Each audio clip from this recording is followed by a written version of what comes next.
할렐루야 반갑습니다. 영암교회 365 성경통독 스바냐 개요를 맡게 된 최석빈 목사입니다. 모두 강건하시고 주님의 은혜 가운데 늘 평안하시기를 간절히 소망합니다. 무엇보다 주님이 주시는 이 생명의 말씀 가운데 하루하루 하늘의 은혜가 우리 성도님들의 삶 가운데 충만하게 부어지기를 간절히 기도합니다. 역사 속에 스바냐라는 인물이 등장하게 됩니다. 그리고 1장 1절은 이렇게 증거하지요. 아몬의 아들 유다왕 요시아의 시대에 스바냐에게 임한 여호와의 말씀이라. 스바냐는 히스기야의 현손이요 아마랴의 증손이요 그다라의 손자요 구시의 아들이었더라. 시대적으로 스바냐는 727년부터 698년까지 유다를 다스린 히스기야 왕의 현손으로 왕족으로 추론될 수 있습니다. 그리고 요시야 왕 시대 주전 640년에서 609년 이 사이에 활동한 선지자라는 것을 우리가 생각해 볼 수 있지요. 그러나 성경은 그 외에 그의 활동 시기에 대한 특정한 배경이나 사건 등을 기록하지 않습니다. 또한 그의 존재에 대해서도 배경적인 정보를 구체적으로 얻을 수는 없습니다. 그렇지만 스바냐의 전체적인 내용을 볼 때 요시야 왕 초기가 아니었을까 추측할 수 있습니다. 왜인가? 스바냐의 전체적인 주제는 지금 우리가 앞에서 이미 많은 예언서를 통해서 살펴보았듯 예레미야, 에스겔, 나훔, 하박국을 통해서 언급되었던 여호와의 날에 초점을 두고 있기 때문입니다. 스바냐 1장 14절 15절 말씀입니다. 여호와의 큰 날이 가깝도다. 가깝고도 빠르도다. 여호와의 날의 소리로다. 용사가 거기서 심히 슬피 우는도다. 그날은 분노의 날이요 환난과 고통의 날이요 황폐와 패망의 날이요 캄캄하고 어두운 날이요 구름과 흑암의 날이요 라고 증거합니다. 그러나 여호와의 날은 구원의 날이 아니었던 것이죠. 분노의 날이고 환난과 고통의 날이고 황폐와 패망의 날입니다. 즉 심판의 날이었던 겁니다. 왜일까? 우리는 한번 생각해 보게 됩니다. 히스기야 왕 이후 55년간 통치했던 므낫세나 2년밖에 통치하지 못했던 아몬의 시대를 살펴보면 우리가 이 상황이 이해가 좀 더 됩니다. 열왕기하 21장 2절을 먼저 보시면 므낫세가 여호와 보시기에 악을 행하여 여호와께서 이스라엘 자손 앞에서 쫓아내신 이방 사람의 가증한 일을 따랐다라고 말하지요. 더욱이 그의 아버지 히스기야가 헐어버렸던 산당들도 다시 세우고 이스라엘의 왕 아합의 행위를 따라 바알을 위하여 제단을 쌓고 아세라 목상을 만들고 하늘의 1월 성신을 경배하며 섬겼더라. 우상 숭배하기에 멈추지 않고 이방의 수많은 종교적 제의들을 쫓아 1월 성신을 경배하고 섬기는 일들을 행했던 겁니다. 그로 인한 결과가 어떠한가? 여호와께서 보시기에 악을 많이 행하여 그 진노를 일으켰다. 하나님이 보시기에 므낫세는 악한 일을 많이 행했더라는 것이죠. 그리고 그 진노를 일으켰는데 9절의 말씀을 보시면 그 열매가 이 백성이 듣지 아니하였고 하나님의 백성들 이스라엘 백성들마저 이 왕의 악한 행실로 인하여 물들고 죄악에 빠져 하나님의 말씀을 듣지 아니하고 므낫세의 깸을 받고 악을 행한 것이 악을 행하는 자리로 나아갔더라. 여호와께서 이스라엘 자손 앞에서 멸하신 여러 민족보다 더 심하였더라. 이 므낫세 당시의 영적인 상태가 어떠한가? 그 하나님께서 이스라엘 자손 앞에서 멸하신 여러 민족들의 그 죄악보다 그 우상 숭배와 그 모든 혼합된 종교적 그 모습들이 더 심하였더라는 겁니다. 이는 아몬의 시대에도 동일했지요. 열왕기하 말씀을 보시면 이렇게 증거합니다.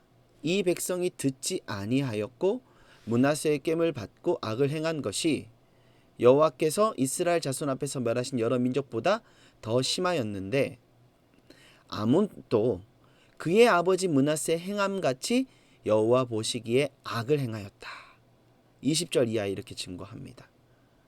그리고 그의 아버지가 행한 모든 길로 행하여 그의 아버지가 섬기던 우상을 섬겨 그것들에게 경배하고 그의 조상들의 하나님 여호와를 버리고 그 길로 행하지 아니하더니 그의 신복들이 그에게 반역하여 결국에 아몬은 왜 2년밖에 통치하지 못했는가? 그의 신복들이 그에게 반역해서 왕을 궁중에서 죽임에 암살당했던 거죠.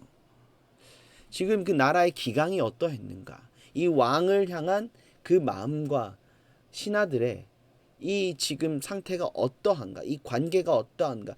그 나라의 영적인 상태가 어떠한가를 볼 수 있는 거죠. 질서가 완전히 무너져 버린 겁니다. 아니면 아몬의 그 패역함이 감당할 수 없었던 거죠. 신하들이 보기에. 왕을 궁중에서 죽임에 그 국민이 아몬 왕을 반역한 사람들을 또 다 죽였다. 그들도 다르지 않았던 거죠.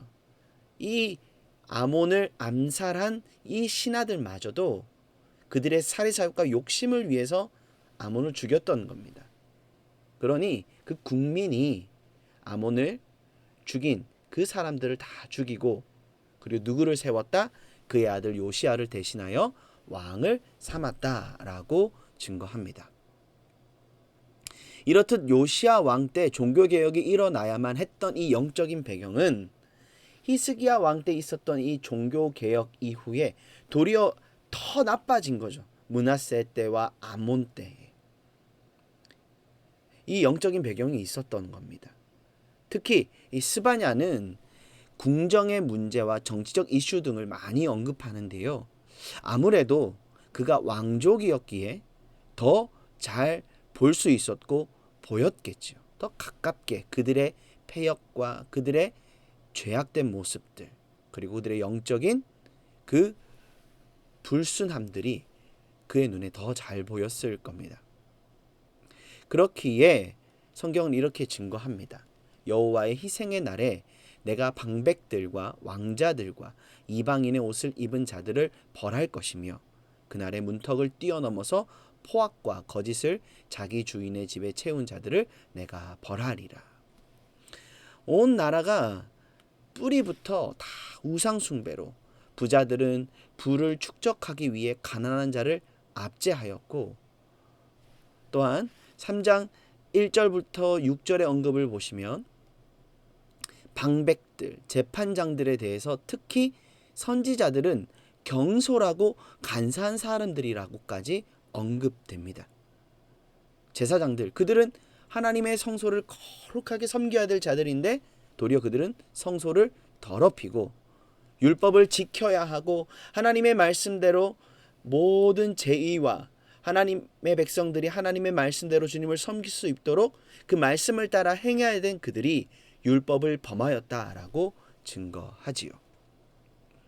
이렇듯 여호와의 날이 심판의 날이 되어질 수밖에 없었던 이러한 상황 가운데 주님은 어디에 계셨는가? 스바냐 선지자 입술을 통하여 이렇게 말씀하십니다. 그 가운데 계시는 여호와다. 그 가운데 계시는 여호와는 의로우사 불의를 행하지 아니하시고 아침마다 빠짐없이 자기의 공의를 비추시거늘 불의한 자는 수치를 알지 못하는도다 말씀하십니다. 주님은 어디에 계셨는가? 그 가운데 계셨다 말씀하시죠. 의로우시고 불의를 행하지 아니하시고 아침마다 빠짐없이 자기의 공의를 비추고 계셨던 겁니다. 그런데 그들은 그 하나님의 그 비추심을 바라보지도 않고 그 하나님의 그 은혜 가운데 돌이키지 아니하며 패역의 길로 계속해서 나아가고 있었던 것이죠. 다시 말해 왜 하나님은 스바냐를 통해 심판을 선포하실 수밖에 없었는가? 3장 8절의 말씀입니다. 나 여호와가 말하노라. 그러므로 내가 일어나 벌할 날까지 너희는 나를 기다리라. 내가 뜻을 정하고 나의 분노와 모든 진노를 쏟으려고 여러 나라를 소집하며 왕국들을 모으리라. 온 땅이 나의 질투의 불에 소멸되리라. 이 말씀을 통해 무엇을 우리에게 나타내 보여주십니까? 하나님은 사랑하는 자기 백성들이 죄악 가운데 자신을 버리고 떠난 이 지금의 현실을 아파하시고 질투하고 계신다라고 말씀하지요. 하나님의 마음을 이렇게 적나라하게 우리에게 보여주십니다. 여기서 우리가 오해하면 안 되는 건 하나님의 질투는 정당한 질투다라는 거죠. 왜입니까? 하나님의 마음을 질투로 표현했지만 사실 분노하셨어야만 하는 상황입니다. 하나님의 사랑으로 언약 백성이 되었던 그들입니다. 예루살렘입니다. 유다입니다. 그들의 배역은 배신이지요. 지금 그들은 불륜을 저지르고 있는 겁니다. 사랑의 관계 안에 존재했던 그들이 자신들의 수치마저도 모른 채 우상 숭배와 불의를 행함에 하나님을 경외하고 사랑하는 자들마저 고통받고 있는 현실 속에 하나님은 더 이상 잔잔하실 수 없었던 겁니다. 우리가 잘 알고 있지 않습니까? 이 한 가정이 파괴되어질 때 한 사람의 범죄함으로 인해 고통받는 것은 남은 모든 자들이죠. 하나님은 지금의 이 현실을 아파하시고 도리어 분노하셔야만 하는 상황인데 질투하신다라고 표현하고 있습니다. 견디실 수 없었던 거죠. 이 상황을. 그렇게 도리어 선포하십니다. 주 여호와 앞에서 잠잠할지어다. 이는 여호와의 날이 가까웠으므로 여호와께서 희생을 준비하고 그가 청할 자들을 구별하셨음이니라. 아멘.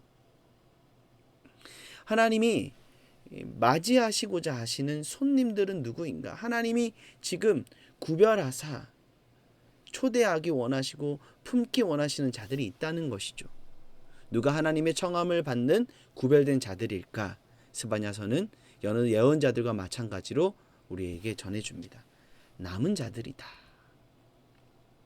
남은 자들을 구별하사 구원하시는 하나님이시다 말씀합니다. 그리고 그들에 대해서 이렇게 증거합니다. 여호와의 규례를 지키는 세상의 모든 겸손한 자들아, 너희는 여호와를 찾으며 공의와 겸손을 구하라. 너희가 혹시 여호와의 분노의 날에 숨김을 얻으리라. 여기서 중요한 건 세상의 모든 자들이 청함을 받게 될 거다라는 사실입니다.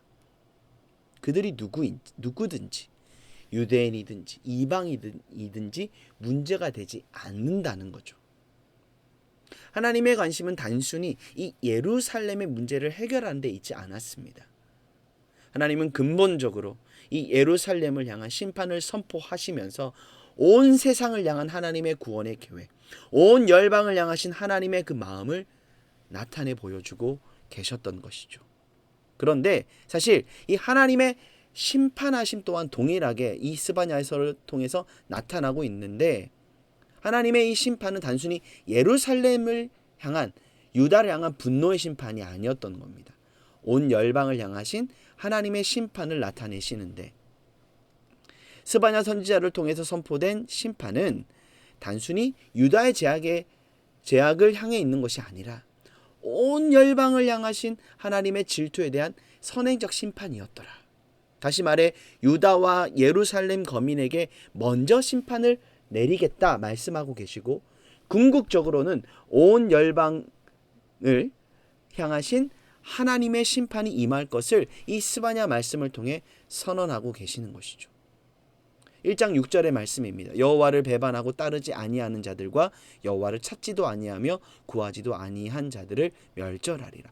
불특정 다수, 명확한 어떠한 대상을 향하여서 어떠한 민족들을 향해서 말씀하고 있는 것이 아니라 여호와를 배반하고 따르지 아니하는 모든 자들을 향하여, 여호와를 찾지도 아니하고 구하지 아니하는 그 모든 이 온 열방의 상태에 대해서 하나님께서 심판을 선포하고 계신 것이죠.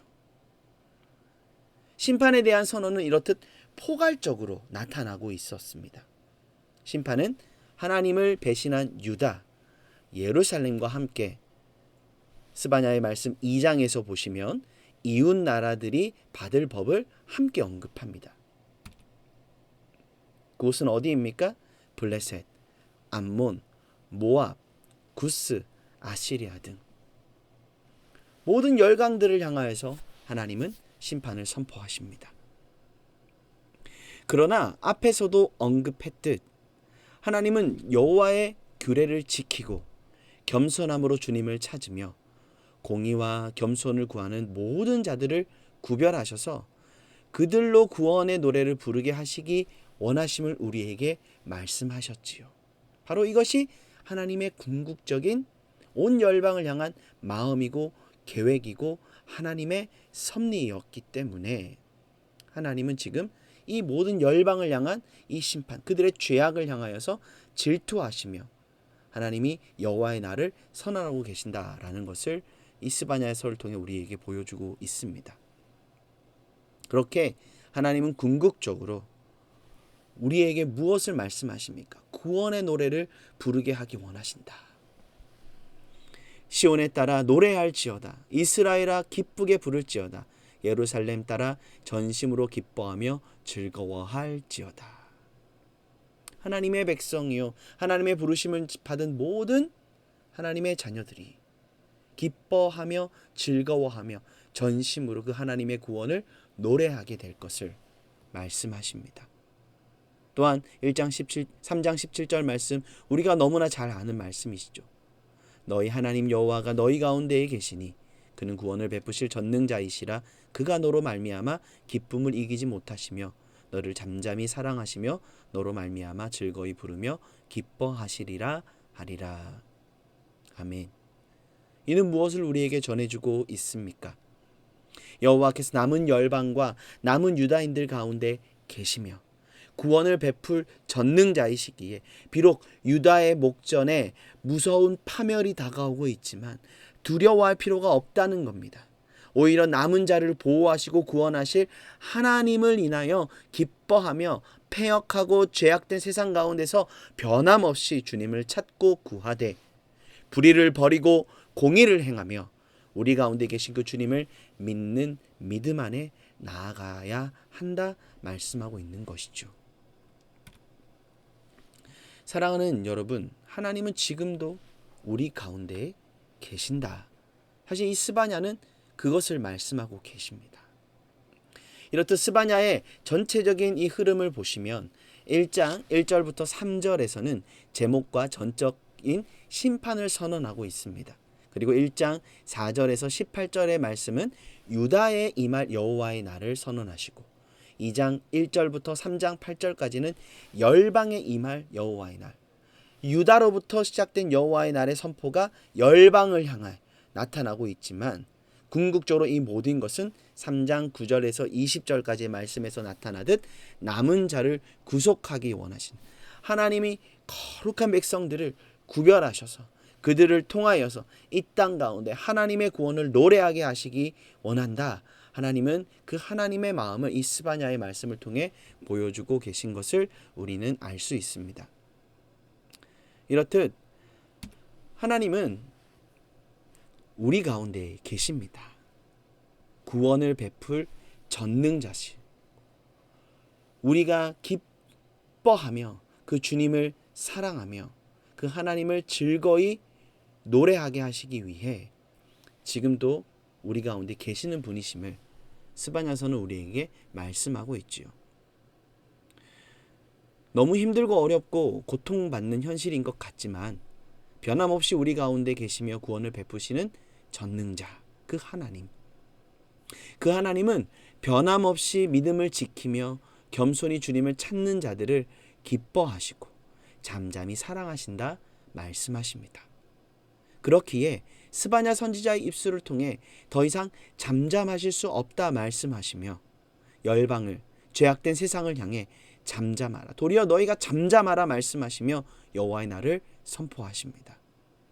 여호와의 날은 분노와 심판의 날이지만 사랑하는 나의 백성들을 빼앗길 수 없다 선언하시는 질투의 날이기도 합니다. 중요한 건 여호와의 날이 선포되었다 하더라도 주님을 사랑하고 겸손히 주님을 찾는 자들을 구별하시고 하나님의 구원을 찬양하게 하신다라는 사실이죠. 남은 자들을 찾으시는 주님의 말씀은 이 시대를 살아가며 믿음을 지키는 우리에게 도전과 소망을 줍니다. 스바냐의 말씀을 읽어가는 가운데 이 하나님의 마음을 깊이 경험하실 수 있기를 간절히 소망합니다. 얼마나 열정적으로 우리를 사랑하시는지, 질투의 불을 내리시기까지 하나님의 백성들을 구원하기 원하시고 그들을 통하여 하나님의 구원을 노래하게 하게 하시며 그 하나님의 구원을 노래하는 자들로 인하여 기쁨을 이기지 못하시고 우리를 사랑하시되 우리로 말미암아 즐거이 부르며 하나님이 함께 기뻐하신다 말씀하시는 그 하나님의 마음, 그 하나님의 그 뜨겁고 열정적인 사랑을 이 스바냐의 말씀을 읽어가시는 가운데 묵상하시는 가운데 충만하게 경험하실 수 있기를 간절히 소망하며 스바냐 개요를 마치도록 하겠습니다. 계속해서 365 성경 통독을 통하여 하나님의 주시는 은혜를 충만하게 누리시는 영암의 가족들 되기를 간절히 소망합니다. 사랑하고 축복합니다.